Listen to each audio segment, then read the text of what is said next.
Good morning, and welcome to this devotion where this Christian encourages some Christians. We're going to look at a topic today entitled, Get Up.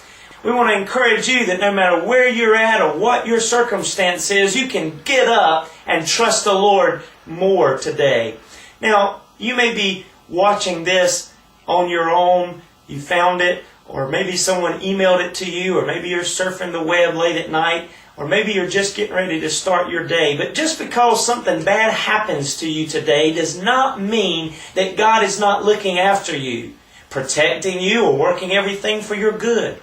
Now, just because something bad may happen to a loved one or someone in your family, someone you love, does not mean that God is not hearing your prayers about looking after your loved ones. You need to trust God more today. Now, what I'm about to say is not meant to be an excuse or not to try to justify anything either. It's just simply the truth. We live in a sin-cursed, fallen world. The plague of sin on our decisions, our mistakes, our food, the air we breathe, our vehicles, our judicial system, and even our leaders is very evident today. Now, one of the things I've noticed in the church and among Christians, people who say they believe in God are way too quick to say things like, I've done all I know to do. I've quoted Scripture, I've prayed, and I've sought the Lord, and the devil is still attacking me. Well, I want to talk to those people today, or if you've ever felt that way, or if you've ever been tempted to fall into that vein of thought. Because first of all, never give up after doing all that you know to do. God says in His Word in Proverbs 3, verse 5 and 6, very popular scripture, trust in the Lord with all of your heart, and lean not on your own understanding. In all your ways acknowledge Him, and He will direct your paths. Now, second of all, you need to trust the Lord with your life and with your mistakes. No matter what is going on in your life or in your body right now, the good or the bad that happens in your life. Now, this scripture that I'm about to read to you is actually our scripture text for the devotion. And this is God speaking to a very popular character in the Bible named Jacob. Genesis 28, verse 15. I will be with you, and I will protect you wherever you go. I will someday bring you safely back to this land. I will be with you constantly until I have finished giving you everything I have promised. And we're going to look at how rich this verse is. But first of all, I want us to take a closer look at Jacob. If anyone's an example of this mentality of get up and trust God more, it's Jacob. First, he works with his mom to fool his father by putting wool on his arm to appear as hairy as his twin brother Esau, so that Isaac, his father, would give Jacob the firstborn blessing instead of Esau.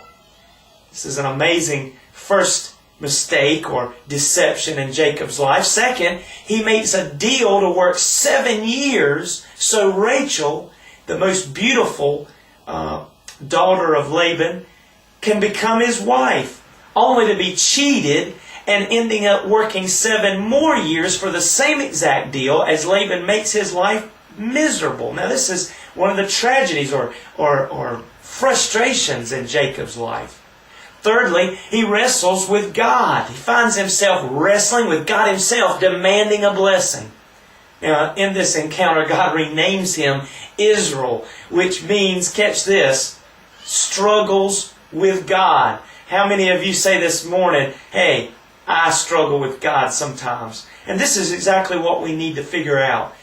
We still need to get up and trust Him every day and stop making excuses. Fourthly, Jacob loses his son Joseph, he thinks, to death. But Jacob almost grieves himself to death over this. But instead, God blesses Jacob to have another youngest son to spoil named Benjamin. Now, this is one of those tragedies in Jacob's life that really tries his faith, but he somehow manages to get through it.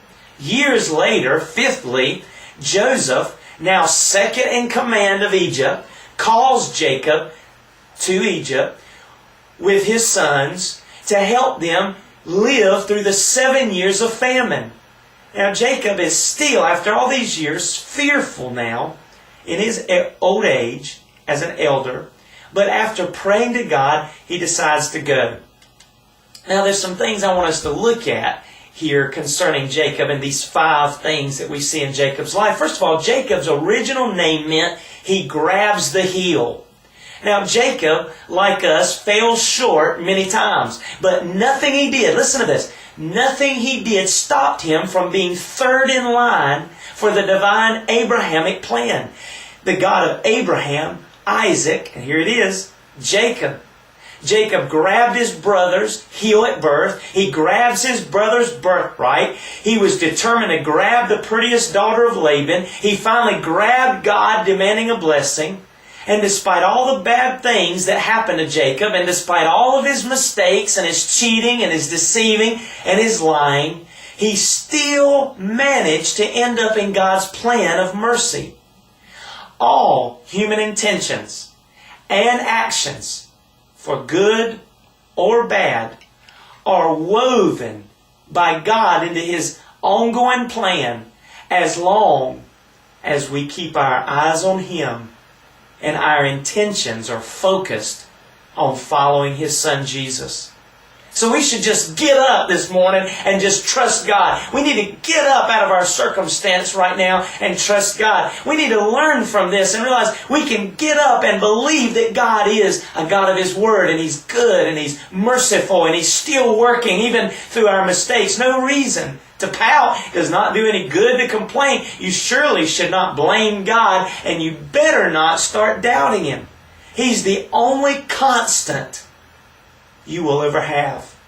Because no matter what happens today, good or bad, God is still going to be sovereign, God is still going to be in control, and God is still going to be there. His perfect will be done today. So get up and trust God more. Genesis 28:15, I will be with you, God says, and I will protect you wherever you go. I will someday, despite your mistakes, despite your sin, despite your errors, despite your failures, I'm going to bring you back to my original plan if you keep your eyes on me. He says, I will be with you constantly. He's the only constant in our life until I have finished giving you everything I have promised.